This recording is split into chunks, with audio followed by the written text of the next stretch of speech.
नमस्ते दोस्तों, एक बार फिर आपका स्वागत है पैराडॉक्स स्टूडियो में। हाल ही में हमने एक नया आइडिया सोचा है जिसमें हम अपनी खुद की ओरिजिनल कहानियां लिखेंगे। इस सीरीज का नाम है माई स्टोरी। अगर आप हमारी माई स्टोरी सीरीज की सभी वीडियो देखना चाहते हैं तो हमने इसके लिए एक प्लेलिस्ट बनाई है जिसकी लिंक डिस्क्रिप्शन में दी गई है, उसे जरूर चेकआउट करें। और आज की हमारी कहानी का नाम है स्टारफॉल। इस कहानी की स्टारकास्ट में है Chris Pratt captain Jack Hunter पूर्व अमेरिकी स्पेस मरीन, जो कीरी डॉक्टर ईथन ब्रुक्स युवा वैज्ञानिक, Jack Black professor Bob Richards हास्यप्रिय लेकिन genius engineer, David Haber colonel Victor Grant कठोर सैनिक commander, Elizabeth Olsen doctor, Maya Reynolds astrophysicist और मिशन लीड। तो बिना किसी देरी के आइए शुरू करते हैं आज की शानदार कहानी। चलिए शुरू करते हैं। साल 2042। दुनिया तकनीक के शिखर पर पहुंच चुकी है। पृथ्वी पर युद्ध कम हो गए हैं लेकिन अंतरिक्ष में एक रहस्यमयी ऊर्जा दिखाई देने लगी है।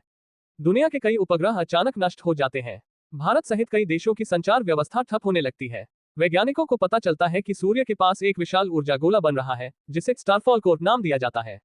यदि यह पृथ्वी से टकराया तो पूरा ग्रह नष्ट हो जाएगा। दुनिया की सबसे बेहतरीन टीम बनाई जाती है। टीम का नेतृत्व करती है डॉक्टर माया रेनॉल्ड्स, जिनके साथ है पूर्व space marine captain Jack Hunter, प्रतिभाशाली वैज्ञानिक ईथन, पागल लेकिन महान इंजीनियर प्रोफेसर बॉब और अनुशासन प्रिय कर्नल विक्टर। पहला मिशन। टीम अंतरिक्ष स्टेशन पहुंचती है। जैसे ही मिशन शुरू होता है प्रोफेसर बॉब गलती से पूरे स्टेशन की ग्रेविटी बंद कर देते हैं। पूरा स्टेशन हवा में तैरने लगता है। जैक दीवार से टकराते हुए चिल्लाता है, बॉब तुमने फिर क्या कर दिया? बॉब हंसते हुए कहता है, मैं तो सिर्फ कॉफी मशीन चालू कर रहा था। पूरी टीम उसकी वजह से हवा में तैरते हुए मिशन कंट्रोल से बात करती है। कॉमेडी के बीच टीम आगे बढ़ती है। रहस्य। टीम स्टारफॉल कोर के पास पहुंचती है लेकिन वहां उन्हें पता चलता है कि यह कोई प्राकृतिक ऊर्जा नहीं बल्कि लाखों साल पुरानी एक एलियन मशीन है। यह मशीन सभ्यताओं का परीक्षण करती है। यदि कोई ग्रह स्वार्थी बन जाए तो यह उसे नष्ट कर देती है। पृथ्वी पर संकट। स्टारफॉल की ऊर्जा से दुनिया भर में तूफान आने लगते हैं। समुद्र उफान पर है। बिजली व्यवस्था खत्म हो जाती है।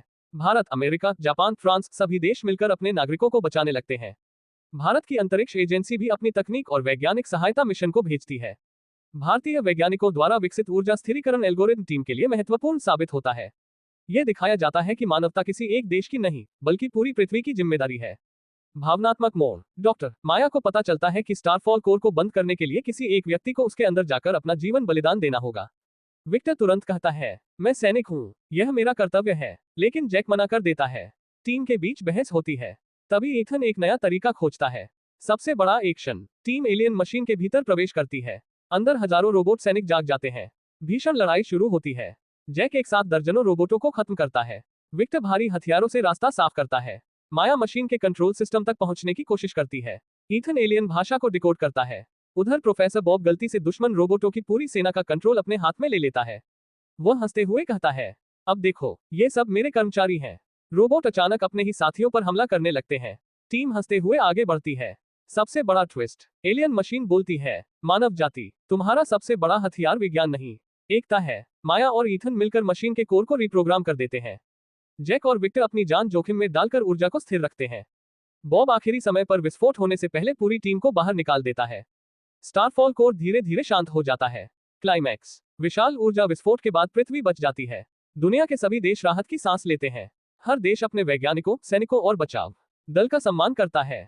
भारत सहित दुनिया भर में ये संदेश दिया जाता है, सच्ची देशभक्ति केवल अपने देश से प्रेम करना नहीं बल्कि पूरी मानवता की रक्षा के लिए साथ खड़ा होना भी है।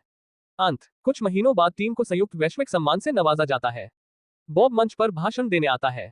वह जेब से एक छोटा एलियन उपकरण निकालकर कहता है, वैसे ये मैंने वहां से यादगार के तौर पर उठा लिया था। अचानक वह उपकरण सक्रिय हो जाता है। पूरे हॉल की ग्रेविटी गायब हो जाती है। राष्ट्रपति, वैज्ञानिक, सैनिक सब हवा में तैरने लगते हैं। जैक अपना सिर पकड़ लेता है, बॉब इस बार भी तुम नहीं सुधरे। पूरा हॉल हंसी से गूंज उठता है। फिल्म यही एक भावनात्मक, हास्यपूर्ण और प्रेरणादायक अंत के साथ समाप्त होती है। और इसी के साथ हमारी आज की कहानी यहीं पर समाप्त होती है। उम्मीद है कि आपको यह माई स्टोरी पसंद आई होगी। अगर आपको ये कहानी अच्छी लगी हो तो हमारे चैनल को सब्सक्राइब करना न भूलें और वीडियो को लाइक तथा शेयर भी जरूर करें। साथ ही जाते जाते हमारी माई स्टोरीज की प्लेलिस्ट को भी जरूर चेकआउट करें जिसकी लिंक डिस्क्रिप्शन में दी गई है। आपके प्यार और समर्थन के लिए बहुत बहुत धन्यवाद। Thank you for watching paradox studio. मिलते हैं अगली एक और शानदार माई स्टोरी के साथ। तब तक के लिए नमस्कार।